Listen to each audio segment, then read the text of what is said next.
Meeting of Council open. Before we proceed with the agenda, I would like to remind everybody that in accordance with Council's Code of Meeting Practice, other than the public forum section, this meeting is being live streamed. The Acknowledgement of Country and Prayer of Council and Affirmation will be read by Pastor Steve Reithmuller from the Cartwright Gospel Chapel. So if you'd all be upstanding. Thank you, Mayor Waller. I'll read firstly the Acknowledgement of Country.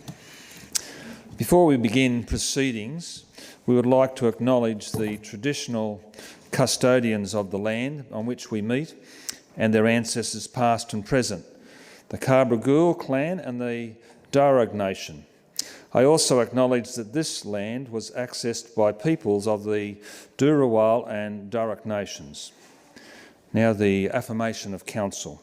We affirm our hope and dedication to the good government of our city and the well-being of all of Liverpool's residents, no matter their race or creed.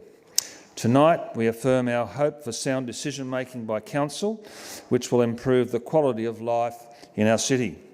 We express our expectations and best wishes for Australia, our nation's future, the Mayor, councillors and staff of Council and all those associated with good government in Liverpool. I'd now like to just briefly pray my own prayer. My Heavenly Father, I want to above all acknowledge you and honour you. And I want to honour your Son, Jesus Christ. I pray tonight for all those present, pray for the Mayor and the Deputy Mayor and the councillors, and I ask, Lord, you will give them your wisdom. I pray that you will just enable them to make fair and good decisions for this city.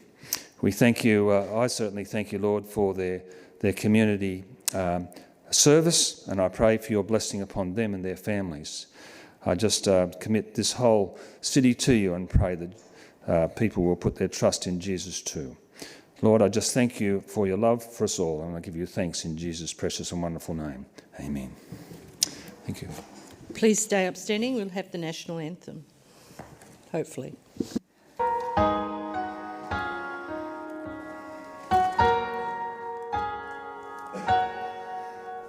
Australians, oh, let us rejoice, for we are young and free. We've golden soil and wealth for toil. Our home is girt by sea. Our land abounds in nature's gifts of beauty, rich and rare. In history's page, let every stage advance Australia fair. In joyful strains, then let us sing, advance Australia fair. Beneath our radiant Southern Cross, we'll toil with hearts and hands to make this commonwealth of ours renowned of all the lands. For those who come across the seas, we've boundless place to share. With courage, let us all combine to advance Australia fair. In joyful strains, then let us sing, advance Australia fair. Thank you. If you could all be seated. Okay. Do we have any apologies?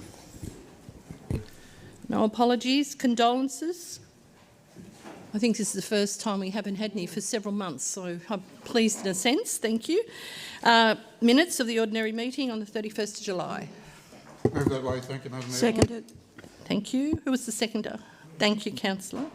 Councillor Shelton. Sorry, Madam Mayor, through you. Hold on a moment. Just hold that thought for just a second till I write something down. Yes, go for it, Councillor. Yeah, through you, Madam Mayor. I do have an apology from Councillor Ayad. Okay, thank you. A strong flu. I'll put that on the agenda. Thank you very much. We have Councillor Shelton and Councillor Rhodes moving second the minutes. I'm going to put it. Those in favour, those against, carried. Any declarations of interest? None? Gee, that's also interesting. Thank you very much. The next item on the agenda is our public forum, and our first speaker is Ms Vicky Andrews and wants to discuss the issue of a permanent home for the City of Liverpool District Historical Society, NOM 05, from the July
Worries. Next item is we have 2 mayoral minutes. The first one is Liverpool Boys High School named Secondary School of the Year. Congratulations to Liverpool Boys High School on being named a Secondary School of the Year Government at 2019 Australian Education Awards. On Friday the 23rd of August, I presented the Liverpool Boys High School Principal Michael Saxton and Deputy Principal Vince Surveys, who's been at that school for over 25 years, can I say, and student leaders Giraffe Ahmed and David Farn, a certificate of recognition for their marked achievement. Our community is proud to see our local school being recognised for its innovation and excellence at the national level, and it's the first time they've entered as well. Education is critical to the growth of the Liverpool and our third CBD status. The Liverpool Boys High School is a blazing trail for the future. The school's introduction to project-based learning in 2014 was a significant game changer, and since then the school has only enhanced its reputation for education and innovation.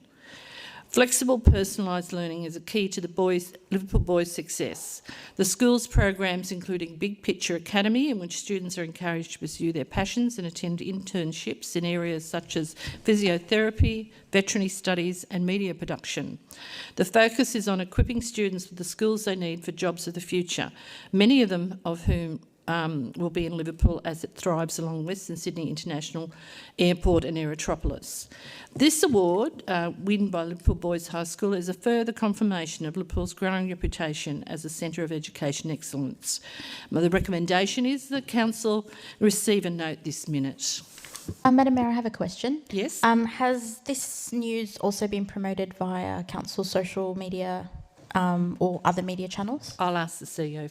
I'll ask Mr Stevenson.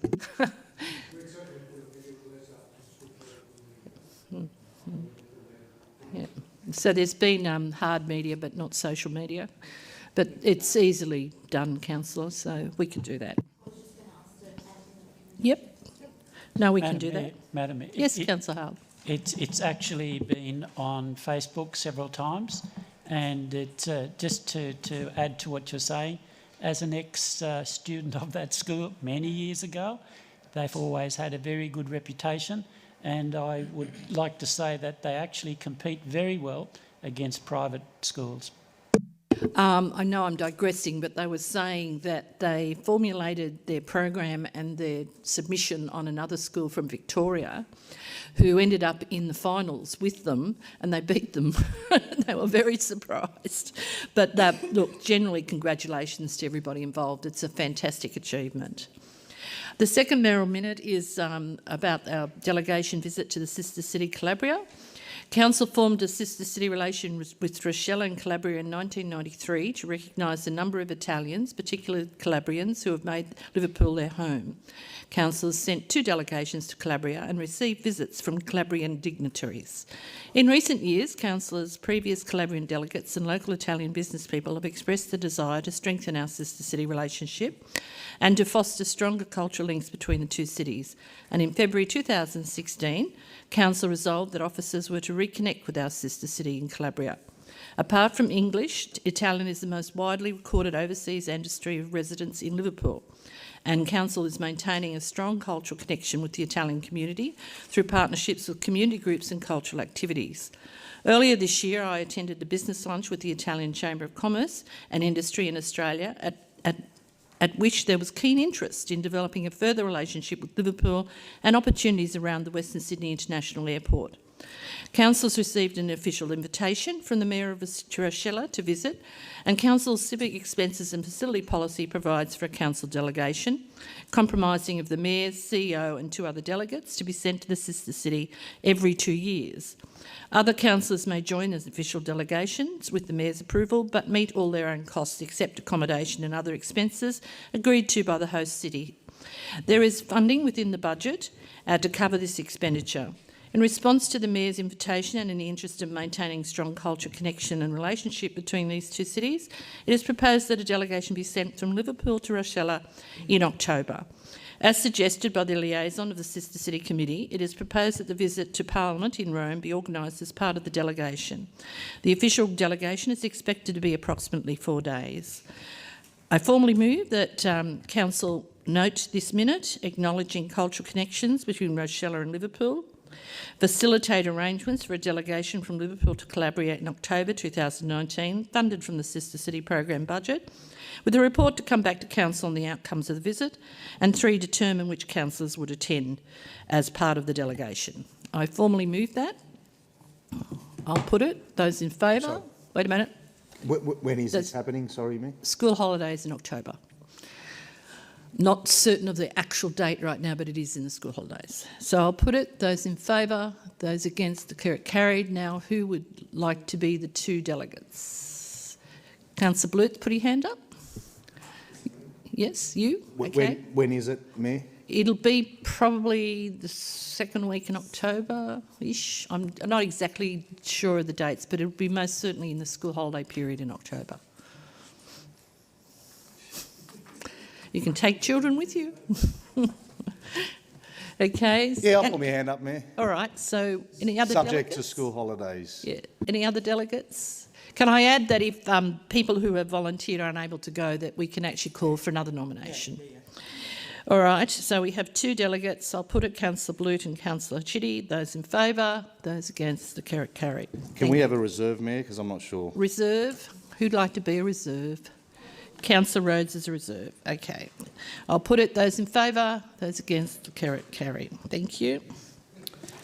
Right. The next item on the agenda is EGRO 01. Can I move a motion, Mayor? Yes, Councillor. And just to make it easier for the minute takers, apologies I didn't send it through. 1, Council receive and note this report. And 2, the Council continue with the amendment and exhibit draft amendment 69 and draft DCP amendment concurrently. They're on page 74 of the Council meeting if it's in front of you, which makes it easy. Continue with amendment and publicly exhibit draft amendment 69 and the draft DCP amendment concurrently. Okay, we've got a seconder. I'll second that. Thank you. I would like to foreshadow a motion. Or hold your horses. Councillor Chitty, would you like to speak to your motion? Just quickly, Mayor, as you know, and you were one of the ones that actually voted a few years ago to send this through with most of my other councillors here in the last council term. It's been through the process. That's what we wanted to do. It's now at the stage of just signing it off, so I think we should sign it off and just have it there if we do need it. Okay, thank you. Anybody wish to speak against the motion? Me. Yes, me. This is, I guess I'm speaking to my foreshadowed. We're currently undertaking a public domain master plan.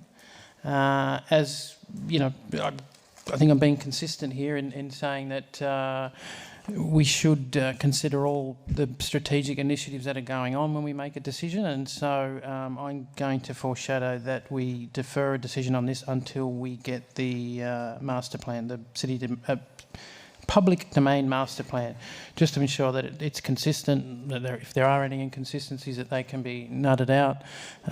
There's no point approving an amendment that is then superseded by a master plan. Let's put them both out, see if they work together, what differences there are, and make a decision then. Okay, thank you. Sorry, Mayor, just to be clear then, defer, not just go with the council officer recommendation, is your foreshadowed? It's different. It's deferral.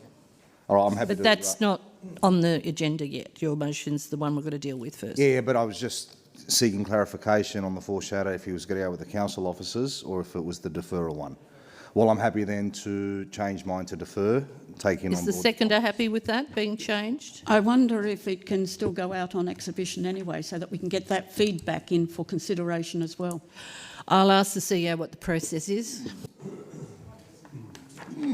We can certainly put it on exhibition. We'll just have to make sure we're clear to the community that it hasn't been adopted at this point in time, but we're seeking early feedback. I'm happy to go with the foreshadow motion as long as that is included in Well, the it. foreshadow motion's not here yet. I'm happy to go The with... original motion has now been changed into a deferral. and Right. adding on what Councillor Roads. Rhodes, sorry, I'm used to having a different councillor. So number one, there'll be a deferral of this particular policy until such time as the master plan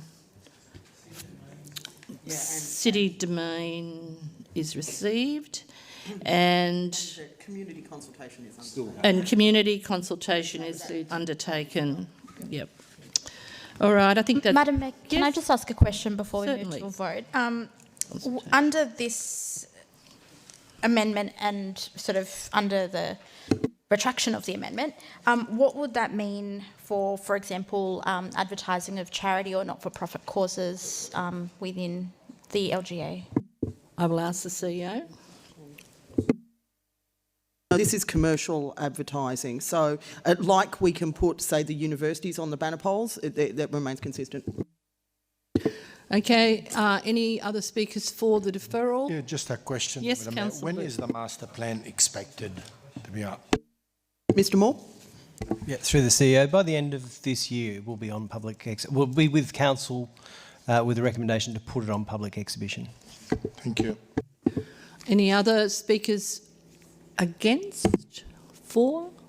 I'm going to put it, those in, now this is, you have to have your hands cited for this, so those for, those against. So everybody is for it except Councillor Sheldon. And Councillor Sheldon's voting against. That's fine. Okay, the next item's on page 81. Can I move a motion, Mayor? Yes, Councillor? Defer this report as to allow the CEO to review the document and update as necessary. Okay, thank you. We've got a seconded. Thank you. Councillor Hall put his hand up, so... Okay, so Councillor Hajidi and Councillor... Did you wish to speak to your motion? Just quickly so that there's clear understanding of what the issue is, and thank you to whoever put the report together. Given that you did, I read it. And if you just go to certain points, there's green, there's yellow, but there's some green there that makes you wonder, should it be green? There's some yellow there that says, should it be yellow? Shouldn't that be green? I mean, there's things that we've improved on and going above and beyond. We've got in yellow, yet things that maybe need a bit more work are in green. And there are some places where it's not green, white or yellow. And I'll just use a couple of examples. If we're going to refer to something and say we've improved on last year, can we get the actual how we've improved instead of just having words in there? This is an important document. It's a legislative document, and it should be, and I'm not having a crack at the report, but it should be more than just words. It should actually tell us why the heritage project, for example, it says due to external reasons we weren't able to deliver it. If you look in one of the other reports in there that's put up by Mr. Ratu, it tells you why we weren't able to deliver one of those projects because we're sourcing some materials that were heritage, which I think refers to this one here. But this is a standalone report. It should have a lot more detail than what's in there. Council's adopted upgrade renewals program for roads, transport-related assets, for example. I'm just picking on someone, sorry, it's not just a thing. It says Council's adopted upgrade renewals program for roads, transport-related assets has been delivered successfully. Does that mean all the roads? Yet we've got a program that says, and I'm not sure if this is right or wrong, but then we've got a whole heap of projects that weren't able to be delivered because of external forces. But is that right? I'll go to another one on page 24. Deliver professional, timely and authoritative governance services for council. But its work is currently underway to bring all policies up to date, yet that's in green. If we're not up to date, should we be in green or should we be in yellow? I just suggest that maybe we look at this whole report again and then come back to us once it's updated. Yes, CEO wishes to make a comment. Thank you, Councillor. I just want to say I think they're fair criticisms, and that I would like to propose, and I discussed it briefly with both yourself and Councillor Haggerty, that we do a workshop to get information from you about how you would like this type of information presented. What we're doing is meeting our IPNR requirements, but that's a different matter than giving you the type of information that you would like to be seeing. So I'll put that on the agenda moving forward. Thank you. Any opposition? I'll put it. Those in favour, those against, declare it carried. Next item's on page 83. Move that way. Thank you, Madam. Thank you, Councillor. Seconded. Thank you. Any discussion? I'll put it. Those in favour, those against, declare it carried. Next item is on page 89. I'll move a motion, Madam Mayor. Gotta get over the page. Sorry. I'll second that, Madam Mayor. Thank you, Councillor Rhodes. Thank you, Councillor Caliendo. Is there any opposition? A motion. What are we doing? A motion. Oh, you have a motion. I apologise. What is your motion? I thought we had to make a choice in this, Madam Mayor. Hold on. So, Councillor Rhodes, you're moving the report and seconded by Councillor Hall. Thank you. And you've got a foreshadowed motion, Councillor Caliendo. I did. Oh, you've got a motion. Yeah. I'm sorry, Councillor Rhodes. I keep Can I trying put to the give you this motion particular motion. All right, what is your motion, Councillor Rhodes? I apologise. Endorse the identified sites for the inclusion of a water play facility, subject to further investigation and feasibility through a detailed design phase and master planning process, and endorse option 3. Option 3. For a trial to coincide with the 220 Australia Day celebrations at Woodward Park. Okay. Thank you. And the second to Councillor Hall. And do you wish to speak to your motion, Councillor? Yes, Madam Mayor, just simply because this is the option that is no cost to council. It gives us the opportunity to see whether this actual operation is a success or not, and I just feel that it's a good idea, or that an extra depth and layer to the Australia Day celebrations, and I can see no reason why we shouldn't at least try it under those circumstances. Okay, thank you. Any opposition? Sorry, what's... Councillor Hall, sorry, Councillor Haggerty. Not so much opposition. My issue is that I'd be with option 3. I'm just worried that option 3 locks us into pricing, because the way it's worded is it tells you what the pricing is. I'm happy to endorse option 3 under the proviso that we discuss pricing options. We could have you know what I mean? Like I don't want to pass a motion going it's going to cost $25. I'm happy to pass a motion saying we charge people, but work that out at a later point. So you don't want it to be such a cost people can't use it, in other words? Let's explore options. Yeah. All right. Well, I'll ask the CEO to comment. Councillor, option 3 essentially exits council from the process. So if we go with option 3, they are a hirer of our space like any other hirer, and while we can have discussions with them around pricing, and potentially we could say if you're pricing it at X then we refuse to let you hire the site, but we're not in control of the pricing decision they choose to make, unless we say our hiring is conditional on your prices not being higher than X, Y or Z. Madam Mayor, in that case, I'd like to foreshadow a motion. Or just hold that thought. Okay. Councillor Chitty, you wanted to say something and I cut you off? Along the same lines as Councillor Haggerty, if we're going to lease this park to somebody to do an activity, I don't believe it requires a motion from council. They make an application, they set up and they go. If we do this, yes, we are almost locking ourselves into that one person for that price. We're endorsing it, and possibly a risk to council, not that there should be any. So technically you're speaking against the motion. So I'll probably second Councillor Caliender's motion, which you don't know what it is yet. Receive and note the report. Councillor Caliender, did you want to speak against the motion to give us a colour of your foreshadowed motion?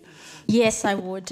Look, I think, first of all, I am uncomfortable with locking us into a price, but also, secondly, in terms of that $25 fee, part of the reason why, initially I wanted to look at exploring hot weather options within the LGA is because there is a significant part of our LGA that may not be able to afford $25 per child. And I think to lock those people out of accessing such facilities is disappointing and it works against equity, in my opinion. So I would like to receive and note the report with the, point 2 of, I'm not sure quite how to word it, so perhaps my seconder would like to. How about you just think about it for a moment, because you're technically speaking against the motion. We got someone who wishes to speak for the motion who hasn't spoken already. Would you like your right of reply, Councillor Rhodes? Thank you, Madam Mayor. I understand what the councillors are concerned about, it being too expensive for our area out in here for the constituents. However, I do feel that this is the better option because it is at no cost to council and it will give us a trial at no cost to council to see if it is a facility that we wish to consider moving forward. We might get the price down and it might be open to more people, but if we just do it this way at no cost to council, sure, some people may not be able to afford it. We might be surprised and it might be well used, but at least it gives us an opportunity to see whether the facility actually works or not. We've never had this before, and any other option is going to cost council money. Thank you. I'm going to put the motion. Those in favour, please raise your hands. Those against, declare it lost. The foreshadowed motion now comes forward. Councillor, who is now in I'll have a crack at it. All right. Have Councillor Haggerty. Receives and notes the report and encourages the provider to go through the normal channels to hire the facility.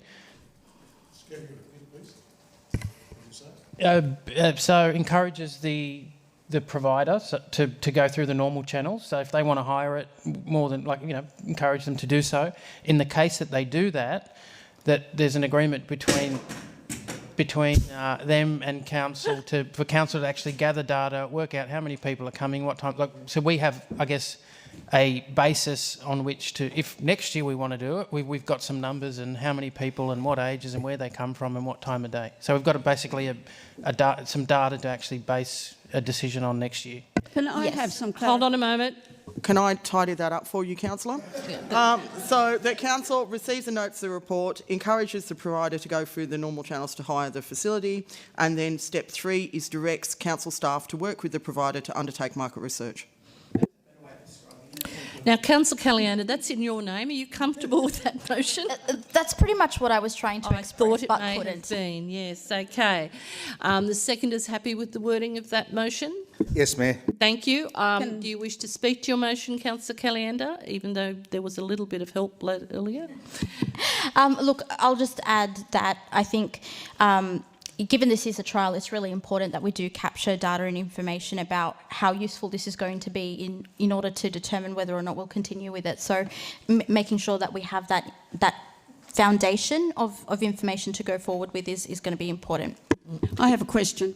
Hold on just a moment. Point 3 should be directs the CEO to work with the provider. You can't direct staff. Sorry, yes, question. So this particular motion is similar to mine, except that we're making the operator go through a tendering process. Is that how I understand it? No, councillor, it wouldn't. Normally, in the normal course of the way these things play out, this would be a simple operational decision where I would decide whether I would allow somebody to hire the grounds for this purpose. The reason it has come to council is because we were asked to bring options to you and we wanted to present the financial implications. So normally, if for instance, when a circus wishes to hire Woodward Park, as occurs all the time, that's a standard operational decision, and that's the same in this instance now, as put in Councillor Caliander's motion. It would be the same effect in yours as well. It's the same as what I was proposing. The question that I have is it going to be held at Australia Day, or are we still just getting data, and when would it be held? Well, that's for the the operator to determine, though my understanding with San Giuliano is that they're intending to hold it for 6 weeks, with the closing weekend being the weekend of Australia Day coming out of the school holidays. Well, that's exactly what I was proposing. Thank you, councillor. Your motion has been defeated, so you have had your question answered. Councillor Caliander, you've spoken for your motion. Do we have any opposition? Just a question. Is that mean we're going through expression of interest in this regard, or just go for this particular person? Well, when the staff did the research into this, it's only a sole provider anyway. Because we already have mechanisms for people to hire Woodward Park for purposes of putting on public entertainment, I don't need to go through an expression of interest. I can simply accept a hiring request as I would for an event or a circus or another form of entertainment. So it doesn't need an EOI. Thank you. Anybody wish to speak against? No, Mayor, but can I just thank Gal for bringing the report back to Council as requested by Council on time and having those three options. Would you like a point Tina 4 would to actually thank just the sign it council off, staff? But I think all the hard work was done on that side of the room. Okay, so point 4 to thank the council staff for their hard work. Can I just ask another question? I'm quite in favour of it. Yeah. But the process that council is going to go through now is to go into negotiation with the operator to try and lower that cost. Is that what is going to happen? No, the staff have already worked significantly with the operator around what their margins would be to present them to you through option 3. It is really for them to determine their costs. If they are hiring our facility, they will determine their costs. We can certainly express the opinion of council and we'll certainly say that the hiring is contingent on doing market research because that's what I've been directed to do. But they need to set it at a cost that is effective for them because we are not subsidising it in any way the way this motion now sits. And so the market research, will that be coming back to council before you make a decision or not? No, I have to do I have to make a decision to allow the facility in before I can do the market research. It's a chicken and egg situation, Councillor. I'm still having difficulty understanding what was different from the first motion. Thank you, Councillor. Councillor Shelton, you had a question? Yeah, thank you. So question to the CEO. On the motion as it's presently worded, the cost could come in at $30 a head. So, sorry, Councillor? On the motion as it's presently worded, the costs could, for example, come in at $30. Yes, they could. Yes, potentially, and that's the same when somebody hires our facilities. We don't tend to put pricing structures in that hiring agreement. So if the hirer on Australia Day thinks they can get away with it, then that's how the service works. Thank you. But you will also get all the data and information from that particular exercise as well. Next season. Did you want your right to reply, Councillor Caliendo? No, just on Oh, sorry, Councillor, he didn't. Yes, for you to the CEO. Are you aware if there is another operator providing the same services? That's a very good question. We actually did quite a lot of market research. There's 4 type of operators who vaguely work in this area. There's 2 who can deliver this type of facility. Am I correct there, Dr. Jackson? But there is only 1 that is available sole provider over this period of time. It's a fairly specialised service. The other operator who could potentially do that is already booked to go to the new zoo that's opening in Blacktown. Yeah, well, the reason I ask these questions, we have to be very careful because of the community perception. We're dealing with someone without expression of interest. If it's the only one, we have to go with, it's no problem. Yeah. I think I'm comfortable with the fact that we're in a sole provider situation at this point in time. Secondly, if they're following the normal hiring procedure, everybody is welcome to put in an application to hire. There's no limit on that. Thank you. Councillor Caliendo, did you want your right to reply? No, I'm pretty sure we've discussed it quite enough. I think you're right. I'll put it. Those in favour, those against, declare it carried. Next item's on page 95. Quick question through you, Mayor, or through the CEO, to Mr Nadan. Yes. Page 97, council staff are working with investment advisors to meet this requirement, which is to lower the exposure. Is there a plan in place and will we meet it by 2021? Mr Nadan, can you please answer that question? To the CEO, on page 98 of the report, we are reporting, currently we are sitting about basically ballpark on 25%. So B rated and unrated, if you had 24.16 and that, so we are there almost. And we'll be monitoring that very closely.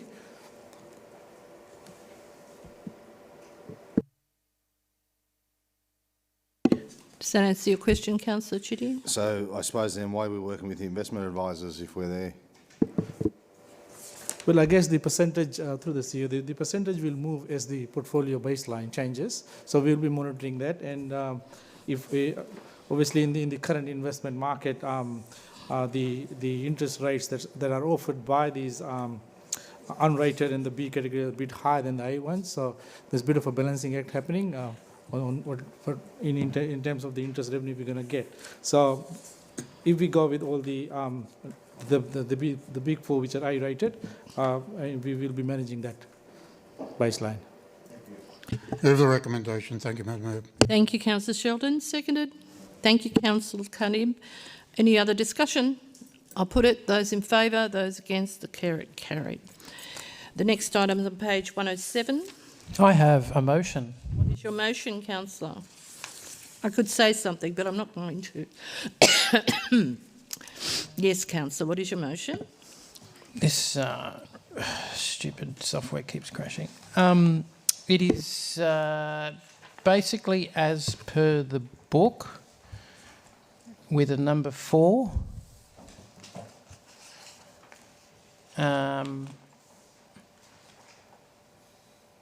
Which is council seek advice from the relevant minister and not issue whatever the correct word is, debentures, instruments, until such advice is received. Can I ask the mover to use words along the lines of, prior to the issue of any debentures, the Minister for Local Government or the Treasurer approved this document? Sure. Okay. Same so difference. Are you happy to second that, Councillor Chitty? Can I ask a question and a possible? Certainly, Councillor Rhodes. It's going to be exhibited for 28 days, and then it's coming back to be delegated authority to the CEO. I just wonder if it all should come back to council another time so that we can be certain of it all. Can we put that into the motion if that's It's up to the mover and seconder, Councillor. The mover want to adopt that part into your motion? I'm not sure what the... normally with a policy position, if there's no negative submissions, I just sign it off rather than waste council's time. But I think my understanding is the councillor would like a returned report to come back to council for final approval. Sure. No, I'm happy with it the way it is. I'm in foreshadowed if the mover has taken it. If no negative submissions are received, we've got ministerial sign-off, everybody's happy, I don't think we need another 10, 12-page report. All right. And it will have to come back at some point when... After exhibition. Once we get... If it goes on exhibition, there's no negative. It's still got to come back in some form or another once the minister comes back, or at the first point we try and issue a debenture. That's right. What would happen is this would not authorise me to sign off on this, even if we have no negative submissions, until the point that I had received ministerial or treasury approval. And then any time you attempt to use it, it comes back to council again. Yep. Not the policy itself, but the request for funding. Yep. The activity. All right. Can I just, with the... if the mover agrees, point 5, once and if ministerial approval is received, that be immediately communicated to councillors. Certainly, that's fine. Yes, of course, because they could come back and say, no, not legal, or I have no issues. worries. Okay, so I think that's pretty clear. Councillor Haggerty, did you wish to formally speak to your motion? I would like to congratulate everyone that's been involved on this. We like to think of ourselves, so we're trying to position ourselves as an innovation and smart city. Sometimes people get lost in thinking that's all the flashing lights and the gadgets, but actually sometimes that's what looks like the boring legislative stuff, and this is an example of us being an innovative and smart city. So congratulations to everyone that's worked on it. I know there's been a lot of back and forth between various government agencies. It's been frustrating at times, but let's hope we get this gets ticked off and we become a leader in the local government sector. Thank you. Do we have any opposition? Thank you. Seconder, did you wish to speak? No. Given there's no opposition, I'll put it. Those in favour, those against, declare it carried. Next item's on page 115. Question, Mayor, Yes, councillor. through to Mr Jackson, if I may. We have this lovely map, which is the master plan. If council says yes tonight, can that master plan change? As in, can you move a field a little bit? Can the sheds become together, or is this, that's it? I'm comfortable answering that one, councillor. Yes, this is the master plan. The detailed design work needs to be done after that. And as Mr Otter will demonstrate on every occasion, the master plans do shift while the detailed design work is being done as the site becomes more... no. You get more information about the site. All right, the next question. Southern Districts, obviously, as we know, through the local member, received $4.5 million during the last election campaign. Now, that money is for them to manage. Obviously, it's our land with our approvals. We're going to get out of their way, aren't we, and let them actually build their synthetic fields and the administration buildings once all the detailed design's done and whatnot, are we? Or we get to try to manage this ourselves?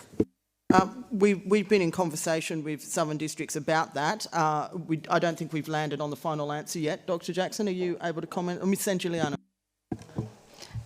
Through the CEO, we met with Southern Districts and we were waiting on the terms and conditions, but we did explore various options, one of which was that they will manage the project in consultation with council. So the options were explored, we're just waiting for the terms and the conditions of the grant. As far as I know, the terms and conditions are they can manage it, and I believe that they prefer to, not saying that we can't, but they want to manage it to get it done. In relation to the synthetic fields that will go in, they will be for exclusive use to Southern Districts, is that correct? My understanding is that that's correct in the synthetic fields. Yes, Ms Sangiuliano? Yeah. Right. And sorry, Mayor, I just need to clarify a few more things.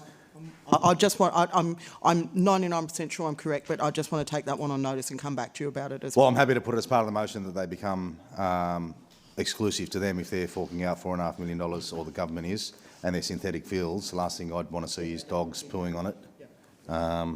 Now, with the fencing around there, we outlined some fencing. There's no issue with having fencing there, is there? A part of the master plan process has been to try and accommodate the fact that they do want fencing around the site, which I totally appreciate, particularly when it becomes a synthetic field, balancing that with public open space. And the master plan has addressed that, I believe, and the fencing is suitable for Southern District's needs while still also allowing some flexibility through the broader Ernie Smith Reserve for the community. All right, and there's one final point, if I may, Mayor. In between the two synthetic fields, there's a warm-up area. The preferred option, and I've had discussions with Dr Jackson today, and there could be issue with levels, but should they say to council, for example, that they prefer the warm-up area to be between the soccer field and the hockey field, is that something we'll get in the way of, or is that something that can be changed in the master plan? Dr Jackson? Through the CEO, I've been advised that the football field number 2 is at a height of 7 metres, and the area between fields 1 and 2, the warm-up area to which you refer, is at 6 metres. This area is the on-site detention basin, and it cannot be. We're advised that it cannot be raised to 7 metres, and hence its traditional usage as the warm-up area. It should be noted also that positioning of the warm-up area better services both fields. In all of the works at the reserve must take into account their impact on the flood mitigation and the capacity on the reserve. I thank you for that, but in relation to that, if it can be proven that there's no impact on the flooding, and I understand, and the levels are not bad and it can work, that's something we'll say, yes, there's no issue with that, and we'll do that for you guys or your sporting club. Sorry. Yeah, Mr Otter? Through the CEO, so the answer to that is yes, and that can be assessed as part of the analysis of the flooding impacts. I mean, we just need to recognise that this is part of the Anzac Creek floodplain, and any filling works or any changes to the levels would need to be, I guess, cognizant of that fact. That's and as part of that matter can be reviewed. Thank you. And sorry, Mayor, one more. When's this going to happen? How long are we before they can actually start building synthetic fields there? We need to do the detailed design work, and I believe we said it's about a 9-month program to do that. Once they obviously are getting the money in this financial year, is my understanding when I met with the member for Holsworthy. Once the detailed design work is done, we will bring forward their works and they can come in and start doing those. Thank you, Question. Councillor Seconded. Chitty moving, seconded Councillor Rhodes. Any opposition? Question. Hold on, Councillor Hale had his... Just had a quick question. On the synthetic field, how long does that last? And then who does the maintenance and the repair of that? Who's responsible for that? I'll have to take those questions on notice. My understanding with the hockey club, who do have a synthetic field, is that they undertake care and control of it. But in relation to how long they last, I have to get Mr. Wesley to advise me on that. Oh, my concern is that, say it lasts 10 years. After that, it reverts to council, and then council has to maintain it, and if necessary, replace the field at the original cost of, say, 4.5. By that time, it'll probably be $5 or $6 million. No? Just turn it into a dollar. Well, that question's been taken on notice, Councillor. Okay, any other discussion? I'll put it. Those in favour, those against, declare it carried. Next item's on page 120. I'll move that way, Madam Mayor. Seconded. Thank you, Councillor Caliander and Councillor Haggerty. Any opposition? I'll put it. Those in favour, those against, declare it carried. Next item's page 128. Is this you, Councillor Hale?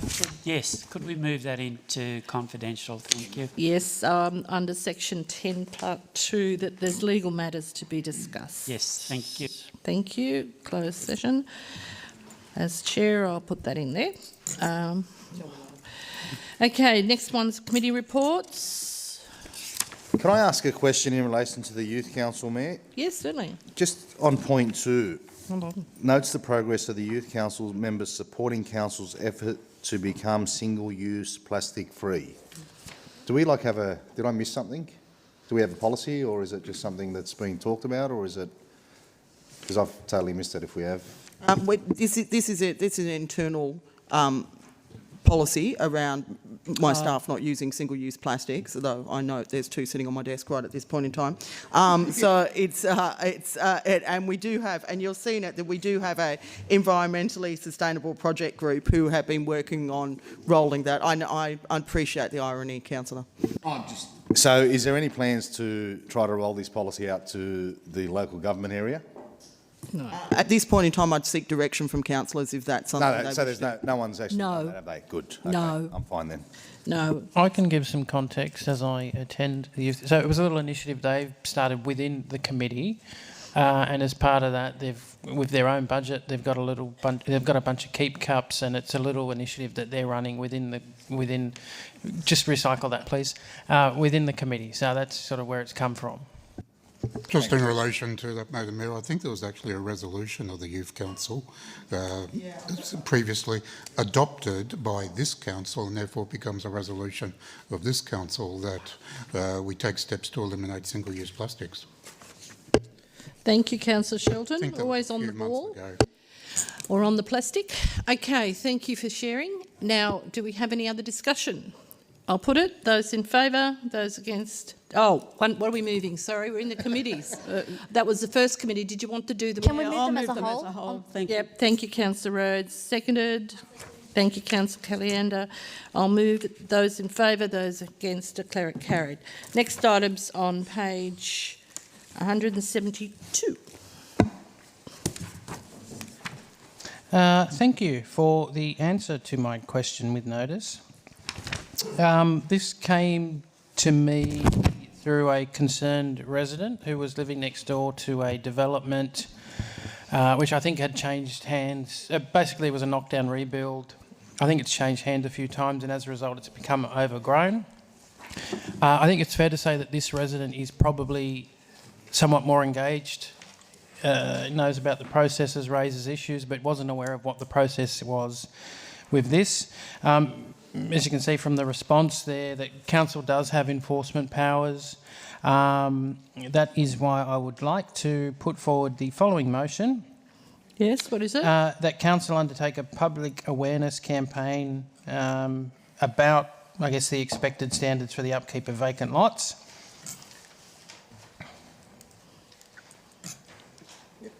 I guess that's part, yeah, and how the public can assist in reporting potential breaches.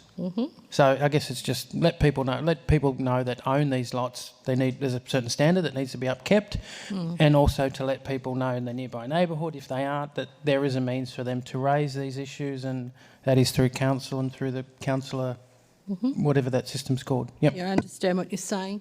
Have you got a seconder? I'll second that.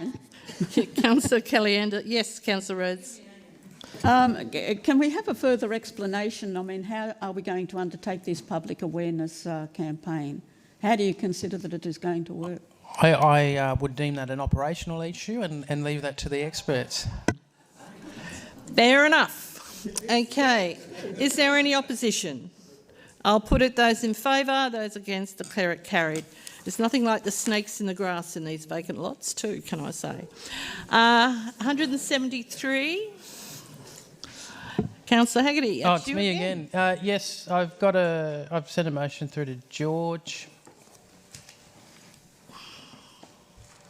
So I'll talk to it.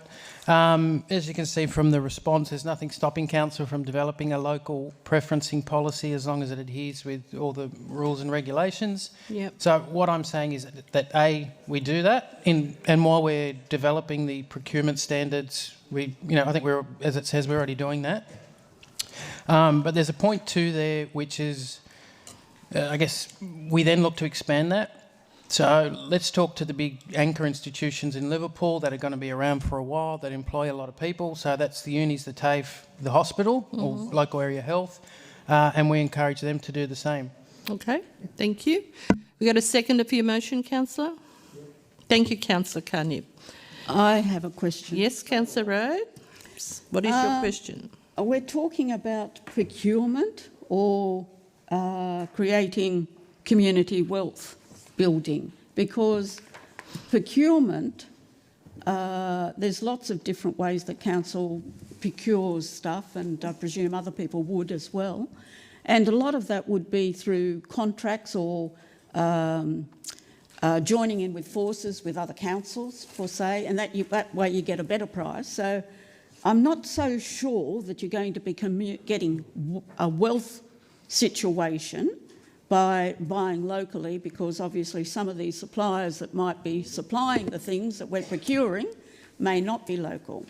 However, I do think that you're on a good point, but I think that a better way of creating community wealth building would be to include, I don't know, council might already have it at the moment, but do we provide discounts on rates for the first year to encourage more businesses into the area? Well, perhaps that's a way that we could consider. Legally, we can't do it. Somebody put that up years ago, Councillor, and we couldn't do it legally, apparently.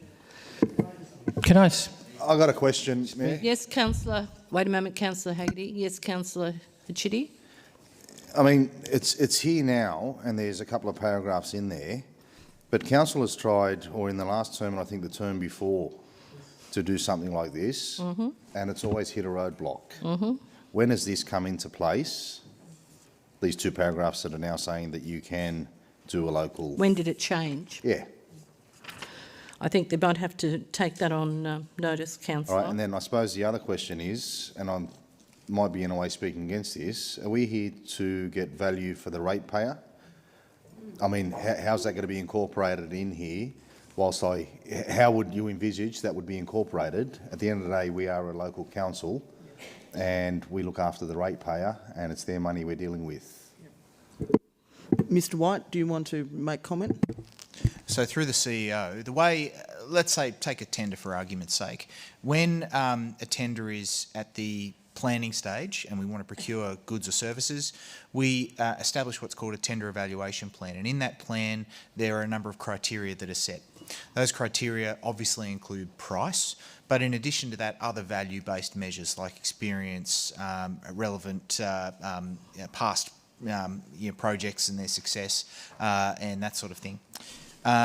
Typically, what a local provider preferencing policy does is create a mandatory tender evaluation criteria around local preference, and it will establish a catchment, generally within the LGA and very close to the LGA, whereby people or providers who fall within that catchment get a certain preference over people who fall outside of that. And that preference generally won't be huge, but it's enough to give them a leg up so that a small difference in price or quality, where they might just miss out, they might get over the line. That's generally the way it's done, and to be frank, that's the sort of thing I envisage here. It gives a local provider an opportunity to overcome a small deficit from a non-local provider, but it generally will not give them the ability to make up a significant deficit in quality or price. So if we go to the confidential booklet just for a sec, on page 387, sorry to throw this at you, but there's a weighting table there. What figure would you envisage local would get? Through the CEO, a typical weighting would be 5%. Typical. I've seen up to 10, but a typical weighting would be 5%. Okay. Thank you, Councillor Haggerty. Yes, Councillor. You go first. Yes, Councillor. Oh, thank you for chairing, Councillor Haggerty. Oh, thanks, Madam Mayor. Well, in Councillor regard Haggerty. of hiring a greater percentage of their workforce locally, I don't know how it goes with the Discriminations Act. How we can manage to get that one. Well, look, don't get me wrong, I'm in favour to employ all our locals, you know, and get the jobs locally. But how it goes with the Discrimination Act. I think that picks up on Councillor Chitty's question earlier about when did this all change too. So I think we'll have to get back to you on those issues. Can I foreshadow? Yes, hold that thought. Thanks. Councillor Haggerty, do you wish to speak to your motion? Yes, so just to address some of the concerns and questions. Fine. I think, you know, we need to ask questions about these things. You made, I think Councillor Chitty made the point that we need to get best value for money for ratepayers. As we've had explained, it would only be a small factor. You know, they'd still have to be quality and all that kinds of thing. The other thing we need to do for our ratepayers as a council and councillors is, or we should be doing, is investing in local businesses, stimulating local employment and keeping as much money within Liverpool as we can. And this is one very effective way to do it. You'll be surprised to know this, but I haven't made all this up.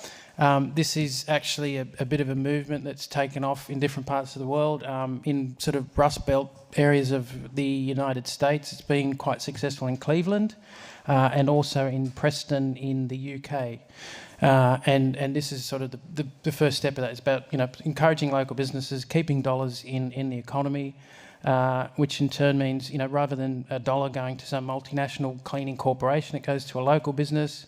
When they do shop for groceries, when they go to a restaurant, when they go to a cafe, they do so in Liverpool. That has a multiplier effect, so the money stays in Liverpool and employs more people. Well, that's a shop local. Hold on a minute. Thank you, Councillor Rhodes. Shh. Councillor Hachidi, you wish to speak against the motion, I gather, if you've got a foreshadowed. I'm just, and I will, not that I don't, because we have tried before to do this and it's always been a no. I think we're just complicating it too much with your workforce training, with who's hiring locally, with, I think it's just all too muddled up. If it's just a standard, go back, can we do this? If we can, what's it got to look like? And then come back to council. I'd be happy with that, but I think we're just putting too much in there. You know, how do we know who's hiring locally? And we're going to support that business because they've got employees that are from this area. I mean, it's just too complicated the way it's written. If you ask for something that says, come back, can we do this? If we can, what does it look like? I'd be more than happy to support it. If not, I'll move a motion that receives and notes the question with notice. All right, well, I'm happy to play with this, amend it to get everyone on board, because it looks like, in principle, everyone's supportive of it. Yep. All right, so maybe just point one. We're okay with point one. Just leave it there. And just leave it at that. Well, I think the important thing is that we also encourage other large institutions in Liverpool to try and do the same. So, Can I suggest that you're right, for the second point, consider including those in the strategy? Well, CEO wishes to comment at this point. I just want to say that a lot of the work that you outline, Councillor Haggerty, in your motion, actually the city economy team already do quite a bit of it. So I'd probably appreciate an opportunity for them to come and brief you and then get direction if there's any areas where we're missing. I just want to make mention of the Moorebank intermodal money again, because I thought that the councillors would enjoy thinking about that again. One of the elements in that proposal that has been supported by the federal government is that we employ a position specifically to work with the big industries here to look at local employment and local engagement. So we will actually have a specific position on staff who is undertaking a lot of that work. Can I make a suggestion then that you might consider? That council not develop a local preferencing policy, but council report back on a local preferencing strategy that incorporates the local preferencing into council procurement standards, then consider including the next bit. Because there's other things that you know, you would go on forever, as the CEO has pointed out, because I do believe that a lot of these things are currently being done. Another thing is shop local, which you hinted on in there, which is another thing that we could perhaps look at doing to promote people shopping in their local area. There's lots of things that we could do, but I think it's more a report that we need at this stage to find out exactly what council is doing currently, and then look at what else we could do to add extra merit to what we are already doing. all right, so Hold on, Councillor. I just wanted to provide you some comfort there, Councillor Rhodes, that if we did develop a policy, that would have to be a policy adopted by council. So we would need to bring it back to you. I can't adopt that type of policy. You'd have to debate it again, so it would come back. all right, so I think we leave point 1, but perhaps we turn point 2 into a report. So council report back on the potential to include other anchor institutions. So we start on the preferencing policy while we're doing the procurement standards, and the rest about getting everyone else involved is basically we go out and do a report and see if anyone else has the appetite for it and whether it'll work. Yeah? Yep. Okay. And get rid of the other points. Get rid of the other points, Councillor Haggerty? Yep, all right. I think that's clearer. Councillor Chitty, are you still happy to foreshadow, or you're happy? I'm happy right? with my fellow. Okay, is there any opposition? Can we just get it? I know. Any opposition? I'll put it. Those in favour, those against, carried. Councillor Rhodes, can you turn off your button, please? Thank you. Next item is in Councillor Ayad's name. It's coming next meeting anyway, so we'll leave that one. Next one is Councillor Hachidi. It's coming next time as well. Pardon? Remove them? Okay, no worries. Fine. Yep. Okay. Next one's question with notice. Councillor Rhodes, you have a response there? Yes, thank you, Madam Mayor. First of all, I'd like to thank Council for the very comprehensive response that they gave to those questions. And I note all the information that was considered in it. I note that it was the Mayor's decision not to permit the constituents to speak at Council, and I understand that Council has to have rules, and the Mayor, as chairperson of the Council meeting, has to make decisions on these matters. And I accept that Council has now held meetings as well with the constituents involved, and I thank Council for that, and for discussing that Council perhaps will provide transportation to the new tennis courts for the people concerned. I am truly thankful for Council's actions on the matter, but my concern still remains that there is an ever-increasing ageing population into the future, that Council may not have adequate measures in place to address the emerging needs of this sector of our community. And Because of that, I'd like to put up a motion that Council notes the special needs of Liverpool's ageing population and presents a report back to Council December meeting, don't know whether that's, you can change the date, on how Council can identify and address the special needs of the ageing population in the community through consultation policy and procedure and Council's social impact policy and procedures. I think that's very clear, Councillor, and I think December, from what I gather from the CEO's comments just now, is okay. So you're moving that. Have we got a seconder? Councillor Hull putting his hand up. Is there any opposition? I'll put it. Those in favour, those against, declare it carried. Next item on page 179. Oops. Councillor Rhodes. Yes, thank you very much, Madam Mayor.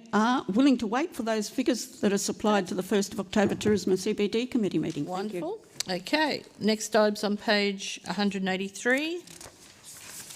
And happy with the response, and thank you, Council. That one's in September.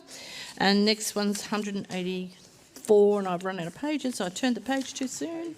Sorry, Here it 183, while I thank Councillor Rhodes for being happy, he's not. That is very true. She's So happy. 181 was... This is your name, 183. 181's done. Yeah. 181 She's is waiting. Yeah. So 183 is Councillor Hachidi. All yes. Right. So does, and I note that it says September, but given it was a pretty straightforward thing and it's been with officers for 2 weeks and things are supposed to be on notice, is there a response to...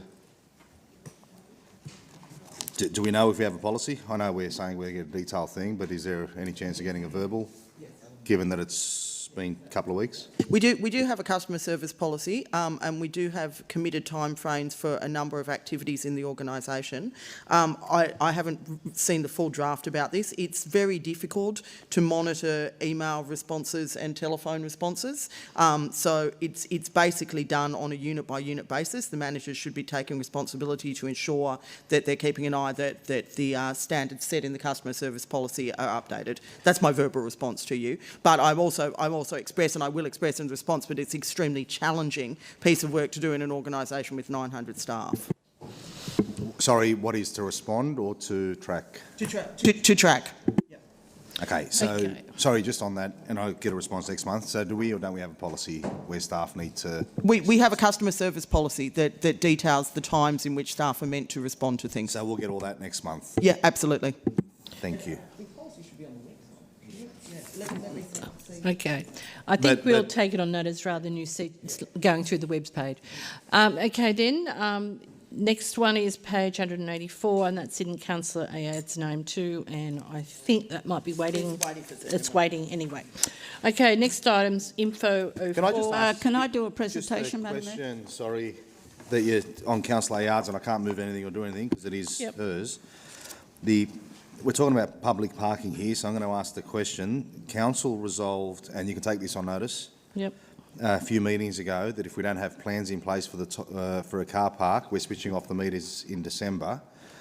I get the feeling that that's not going to happen, and I haven't seen any plans yet for car parking. Are we still going to switch these things off in December if we don't have plans and funding and progress a parking area?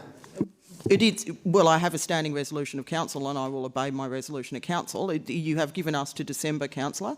I have fine, yes, I'm acutely aware of that resolution of council.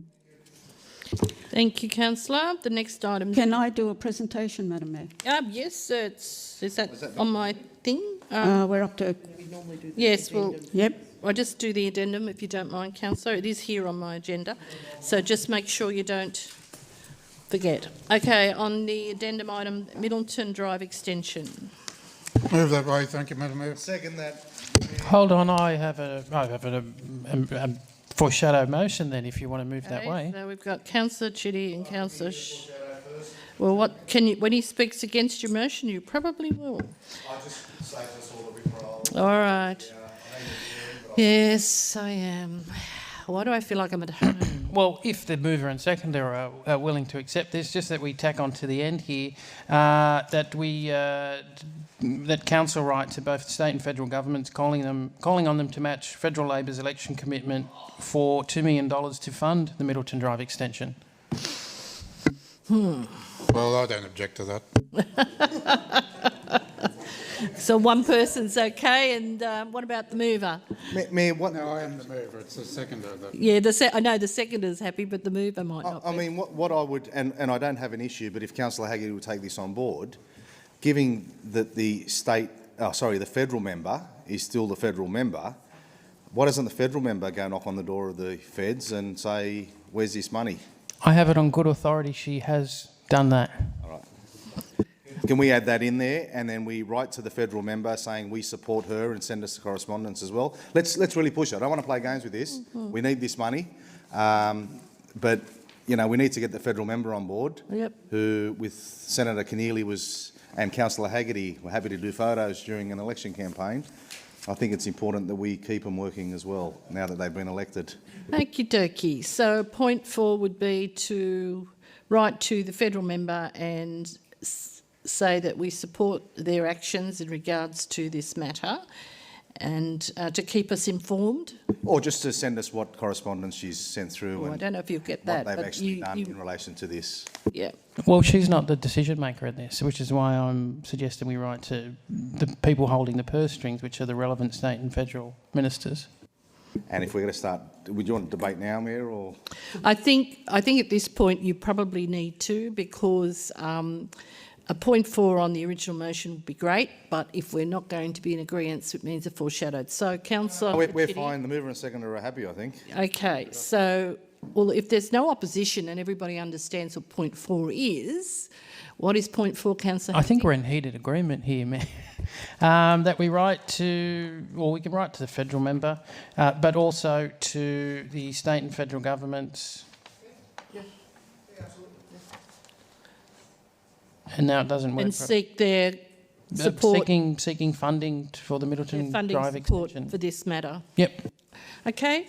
Can I just number 4, what I'd like from the federal member, if we can, in order to keep supporting her, is to actually see the lobbying that's been done for that, except for the photo during the election campaign.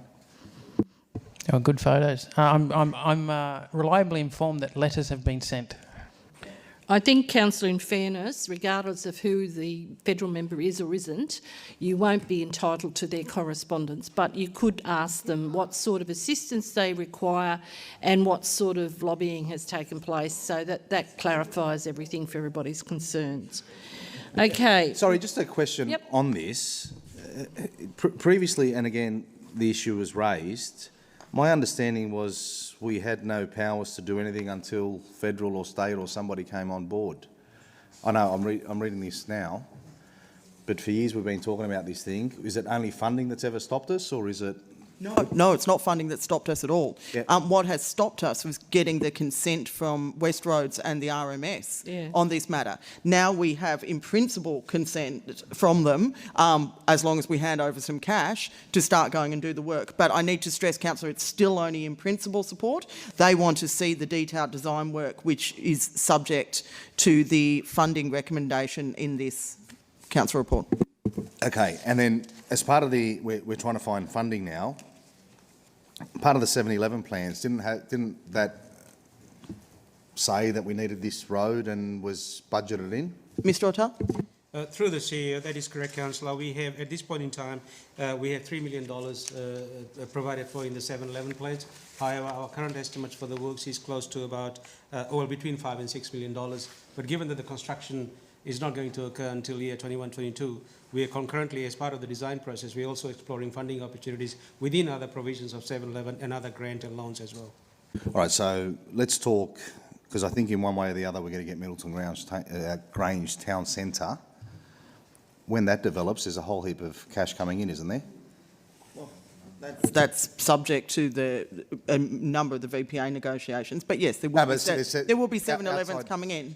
Yeah. 7-Elevens, yeah. So one would think then, one way, if it does go through, one would think it'll go through one way or the other, whether it's current form or anything extra. But approval of the design work also is out there as well. We don't have carte blanche to do whatever we like with the design. It has to be approved by... Yeah, we're just talking about funding now. Yeah, we're now in there's 3 million there. Yep. There's more money to come from 7-Elevens. Yep. We're going to try to hit up the federal and state to Yep. get money. Yep. But we should have money to build this thing in 2021, 22, whenever it is, if things happen there. We can put it in the forward estimates, of course, yeah. And that's for council to determine. It's not a unreasonable amount of money that we'd be seeking out of council if we have to top up the 7-Elevens that we've currently got. But ideally, of course, we would like to get grant funding, yeah. Just on the cost of things, with the detailed design, who is responsible for that? Is that council or...? It's our work that we will be undertaking, but this subject report is around getting council's permission for us to negotiate with the RMS. We have to pay them so that they can go and review the works as well. It's not ideal, but that's the way it is. That's the fun of being in local government. Sorry, Okay. and one final question. Page 6. 6? I know lawyers are expensive at times, but has anyone checked out, are those figures correct, just to look at documents? These are the non-negotiable figures that we have been given. It's fun being in local government. Can we fire him as a councillor and get him in? Good luck with that. Is that on pro bono? Okay. Is there any disagreement on this matter?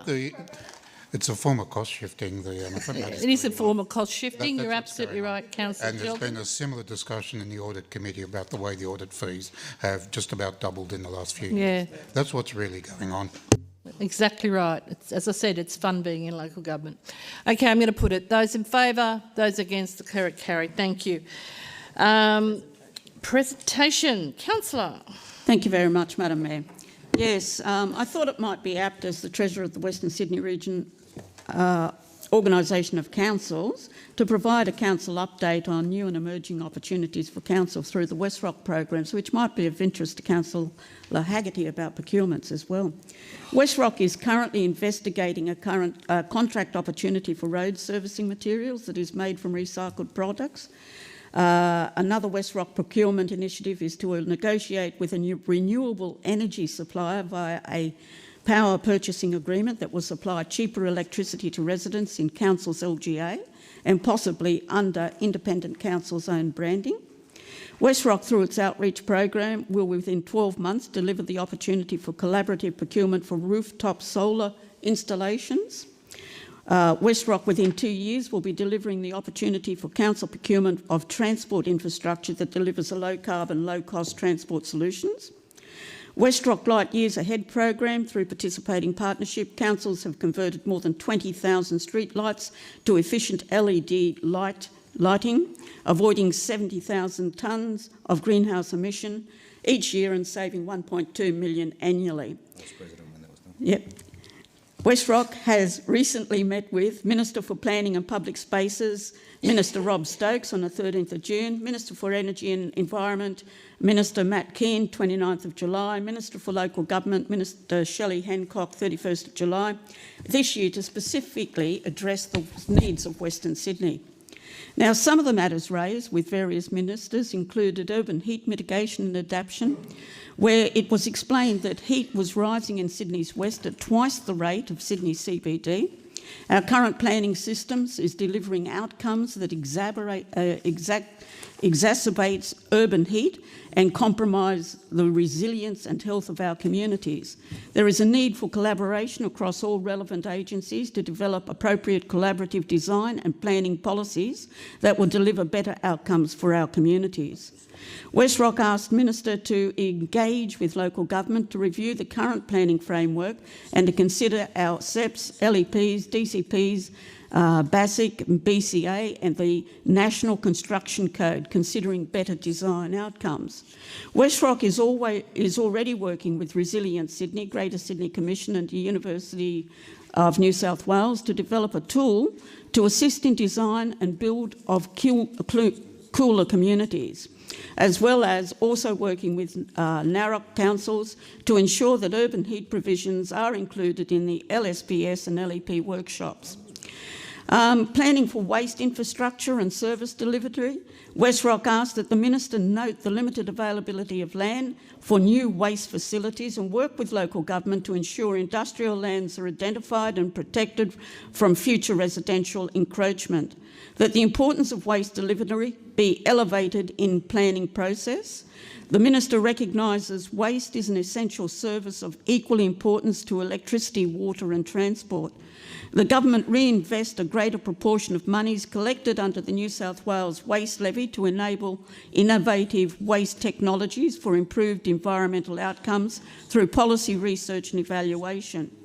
In social infrastructure funding, West Rock asked that community facilities be included on the essential work list so that councils can levy funding to build these under Section 711.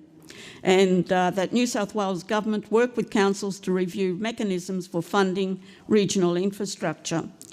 Energy and opportunities, West Rock asked that government work with local councils on energy-related opportunities in Western Sydney to achieve emissions and cost savings and increase grid stability.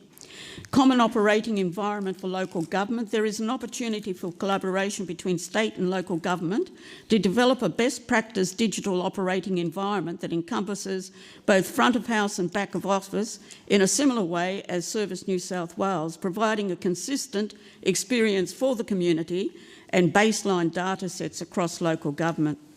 Independent hearing assessment panels were imposed on councils at council's cost, with little consideration given to how the panels would be funded, of the direct or indirect cost implications in sitting fees and or panel referring matters to the Land and Environment Court. There are far too many of issues raised by West Rock with the ministers to put in this report, and a full West Rock report will be delivered shortly to council. Thank you very much, Councillor. I have a presentation. It won't be that long, but just a quick one. I hope not. Yes, Councillor Haggerty. Sunday, a few of us went along to Farrington Park. So the Mayor, Councillor Caliander, Councillor Shelton, Councillor Haggerty, Councillor Rhodes and Councillor Hull. Can I commend Council, but more importantly the community, on a fantastic initiative? Just to give a bit of context, that was one of 15 parks that the previous council tried to sell.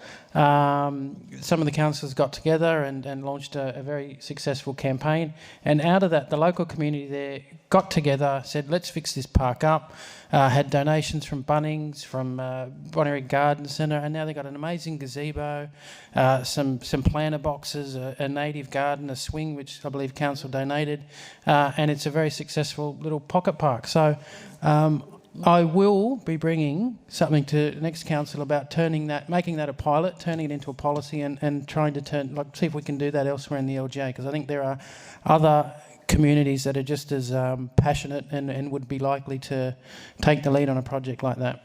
And the Men's Shed. Congratulations to the Men's Shed as well. Yes, they were involved. Thank you. All right, well, the next item on the agenda is on page 187.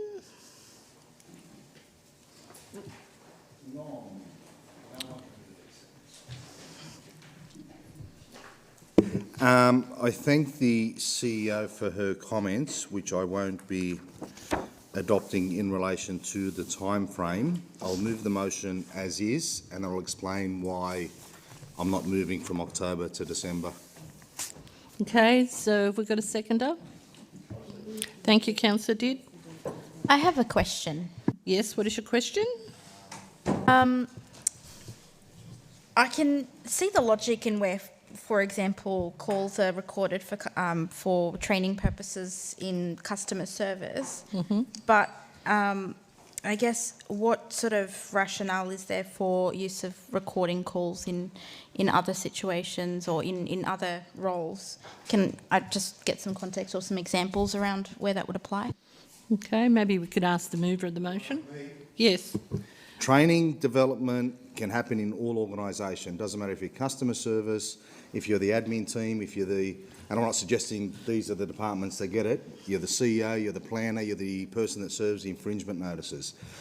In any organisation, and all successful organisations, The best thing that they do is have training and development programs for people to grow and for people to learn. You can never stop learning, no matter how good you think you are.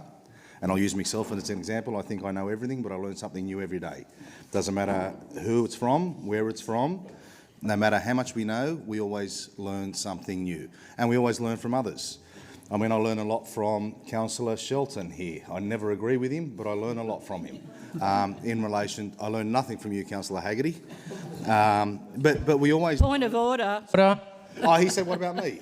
I have lots of things to teach. I'm sure, but I think Sorry, we I'll should take be that. I'll take that less back, but I'll just cheeky. respond. Thank you. But the thing is, we can always learn, we can always develop. In any organisation, in corporate world, it's all about developing your people, developing careers, and how do you do that?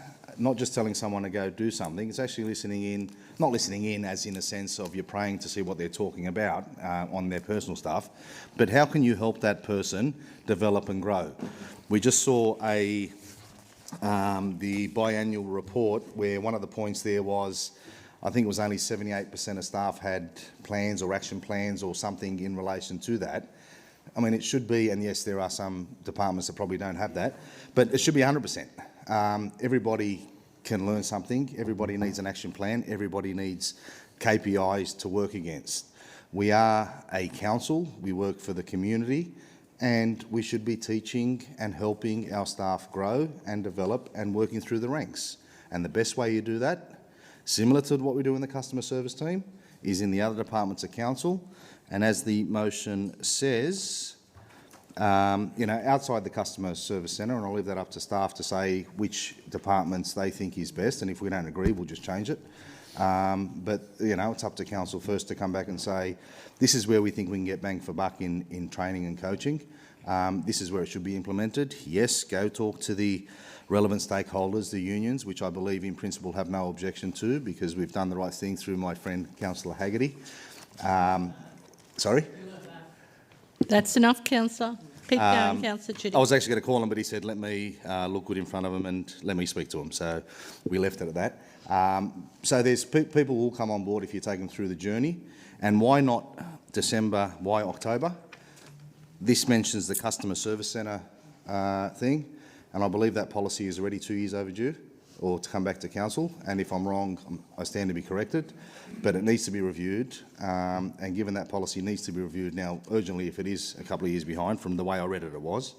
Tack this on into there, speak to who you need to, and then just bring it back all in October. Thank you. The CEO wishes to make a comment. Just because I have a little bit more information than we did at the time when we published the response.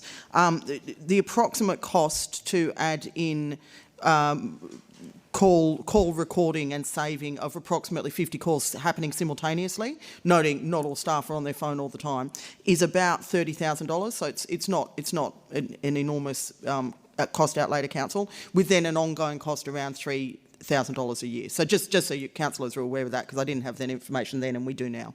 I obviously still need to do the stakeholder negotiation and stuff, but the costs are certainly not exorbitant. Thank you for that, CEO. So I'll leave it as it is, and I think I just spoke for it. Thank you very much. Anybody wish to speak against it? Anybody wish now to speak for it? Well, nobody said anything, so I don't think a right of reply is going to be terrific. So I'm going to put it. Those in favour, those against, declare it carried. Record me as voting against. Thank you, Madam. Thank you, Councillor Shelton.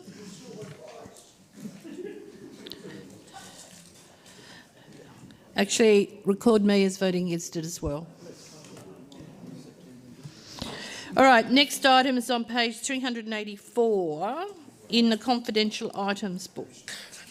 So in your red book, for those who... If you're on Cirillo Reserve, I move that way. Thank you. Thank you, Councillor. Seconded. Is there any opposition? I'll put it. Those in favour, those against, declare it carried unanimously. Yes. Okay, thank you. Next item's on page 398. I'll move that way, Madam Mayor. Thank you, Councillor Rhodes. Seconder? Councillor Hall. Any opposition? I'll put it. Those in favour, those against, declare it carried. Next item's on 402. Can I ask, sorry, and I've just got my page, but I've lost my page. We're transferring these funds to somewhere? Property reserve, apparently, councillor. All right, can I move that those funds, given that it's in the vicinity of Carnes Hill, that those funds be transferred to the Carnes Hill Stage 2 precinct development? You certainly can move that. I think we would have to establish a separate reserve fund, but that's no problem, is it, Mr Nadan? No. Okay, so that is an added... Instead of just moving it into general reserves, Yep. given that we're selling in, is where we're selling That's point public? 4. So point 4 is being changed to allocated to Carnes Hill Reserve Stage 2. Yep. Okay. Everything else the same? Thank you, Councillor. I have a foreshadow motion then. Councillor Chitty, seconder. You're not going to go to Facebook. Councillor Hull, seconding. Thank you. Okay, Councillor. No, do you wish to speak to your motion, Councillor? Madam Mayor. No, not you, Councillor Rhodes. Councillor Chitty. No, I'm fine, ma'am. Okay. Is there any opposition?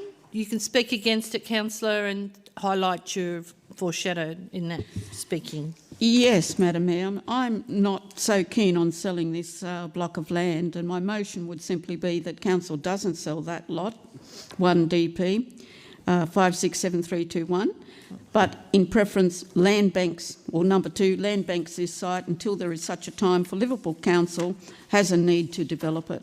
Okay, thank you. Have you got a seconder? No, Councillor Hardy, you seconded Councillor Chitty's motion. Yes, you did. You put your hand up. I saw it. I do recognise your knuckles. Okay. Are you swapping? So, anybody wish to second Councillor Rhodes's motion? Yeah, I'll second it. Thank you, Madam Mayor. Councillor. All right. Okay. We've got 2 motions. One's don't sell, and the other one is per the book with that. Can I ask a question? Certainly, Councillor. If we were to, do we have any plans for this land? What could we do with it? No, it's very landlocked. We brought this back to council about 6 months ago with a more detailed explanation of it. Really, the only person it currently has any real value for is the person we're selling it to. Okay. Thank you. Question. Yes, Councillor Hull, what's your question? What the CEO's comments just then, it's landlocked. There are similar properties all the way along that Kurrajong Road, and we actually went to one of the logistics centres there and they had access from Kurrajong Road. Why can't this have access from Kurrajong Road? Mr Morgan, are you able to speak to that? Yes, through the CEO. I just need clarification. Are we on... Councillor Rhodes talked about Lot 1 in DP 56321. Yeah, I understand. Yeah. Yeah, it's Kurrajong Road, Confo 3. Thanks, through the CEO. Apologies. The block of land has got access from off, I think it's Kookaburra Road, which comes off Kurrajong. And the property itself, I think council did resolve back in April this year to sell the property to an adjoining Neighbour. To the adjoining neighbour. So the resolution is there. We're coming back with this report to report that the purchaser is proposing to make good the site. We had proposed to sell it for 10.86 million, which was a clean site. We're now proposing that they do the clean-up, and the price is $10 million. Okay, thank you. If that answers your question.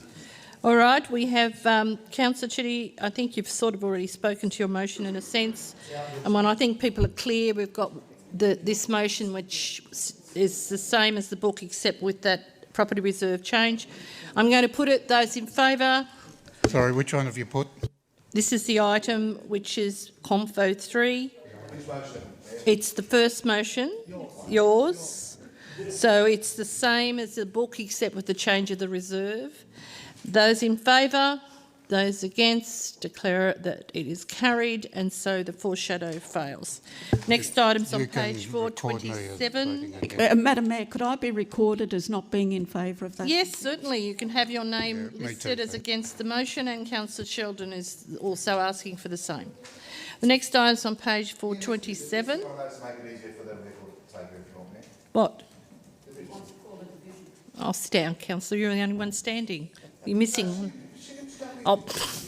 Too All late. right, okay, you now have two bodies standing. Okay, those in favour of the original motion with that change in reserve, please stand. There you go. Motion has been carried, and the foreshadowed it disappears. Next item's on page 427. 427. Move that way. Thank you. I will second. Seconded.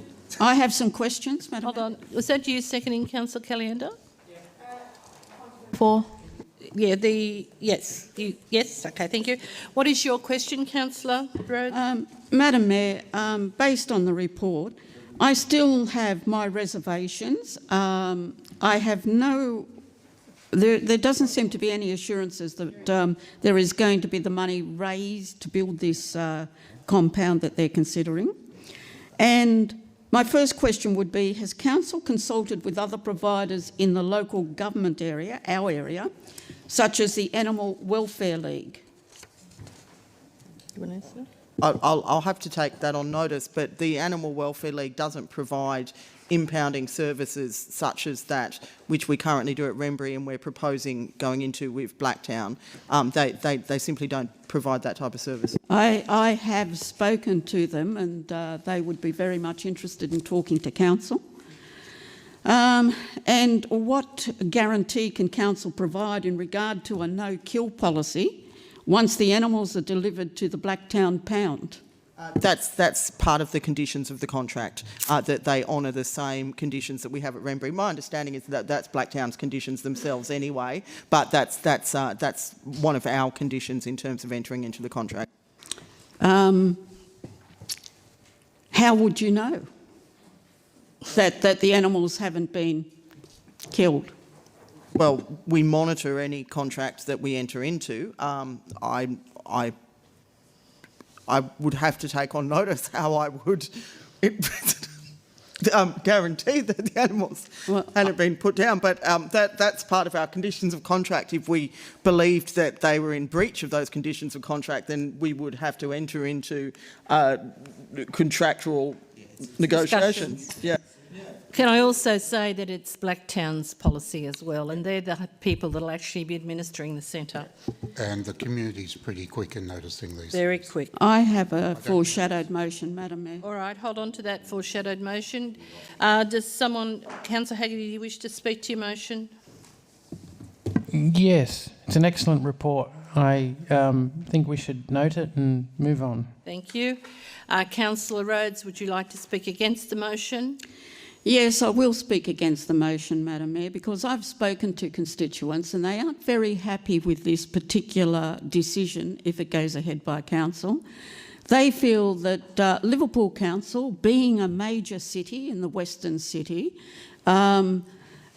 does or should have its own pound facilities. They would prefer to drive to Campbelltown than to Blacktown, and they find it not appropriate that we go ahead and go into the partnership with the Blacktown Pound.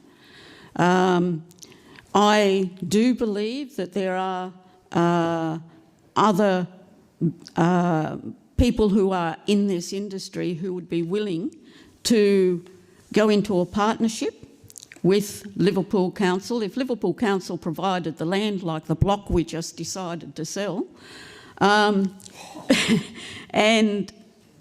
you know, we could work out a partnership arrangement where Liverpool supply the land and we build our own pound on that land. And perhaps the partnership is that who is in partnership with us will operate it at their cost. So there's a lot of alternatives that I don't think have been considered here. So therefore I'm against. We could put a pound out at Rossmore Grange. We've got lots of alternatives. The cost of the pound is when we take into consideration buying the land. We don't need to do that. We have the land. We have the land available to be able to build our own pound, and I believe that it is going to be better serving our constituents if we did have a pound in our own local government area. Thank you. Councillor Haggerty, do you want the right to reply? Yes, I assume that the constituents that Councillor Rose have spoken to own animals and have them microchipped, in which case the Blacktown facility won't come into play, because my understanding is they go broop, scan the barcode or however the microchip works, and they return them to the residents. So the Blacktown thing won't come into play. So rather than oppose this motion, we should encourage animal owners to microchip their animals, and it becomes redundant. And can I say we often hold events where we have free microchipping. We could undertake a public awareness campaign, councillor. All right, I'm going to put it. Those in favour of the motion, those against.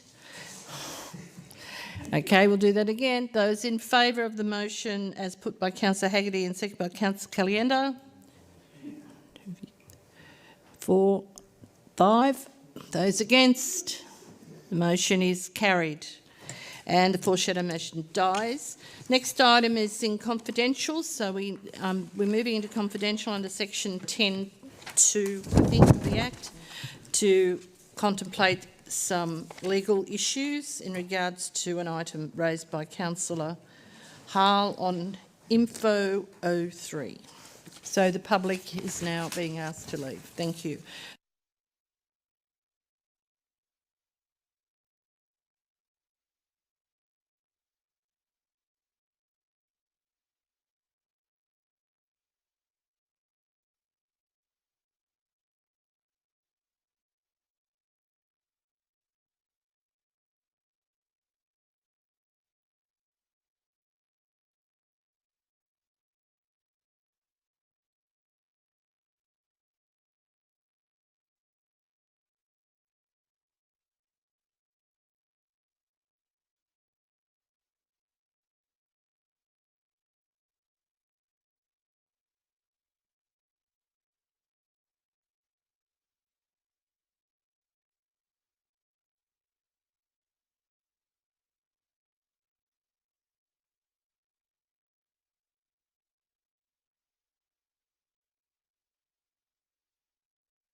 in closed session that Council receives and notes the report and explores costs and ways of expanding the scope of air monitoring, including sites that are known to generate high levels of pollution, such as resource recovery operations, material recycling sites and concrete manufacturing plants. This was declared carried by the Council. Thank you very much for coming. Meeting closed. Thank you.